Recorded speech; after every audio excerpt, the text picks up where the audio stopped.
Уважаеми аспаруговци, искам да разкажа и за себе си. Казвам се Мартин Златев, роден съм във Варна. От 35 години съм в Аспарухово. 35 години.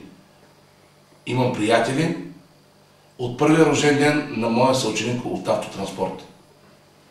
След това завърших Висшето военно училище в Шумен.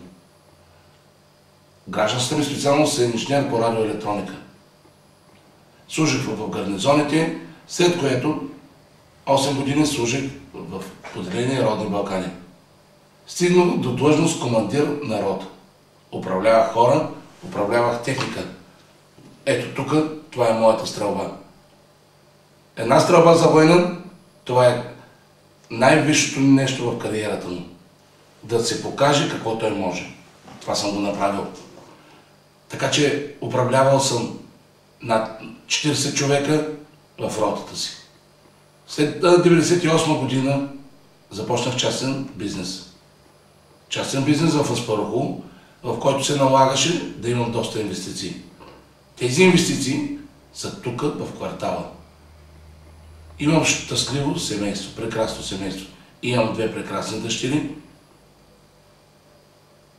с които живея в жилището, което е в Аспарухово. Тоест аз изцяло съм свързан с този квартал. Ние търсим след този неуспешен модел на Николов да възвърнем цвета и да си припомним какво беше квартала по време на Коренчев и Караденчев. Сега съм на 50 години.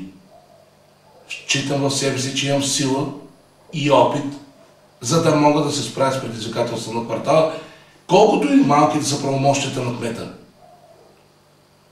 Заедно може да обединим усилия. Аз съм консенсусна фигура. Показал съм го от многото мероприятия, които сме извършили, заедно с други млади хора от квартала. Всички акции, в които съм участвал, са били успешни.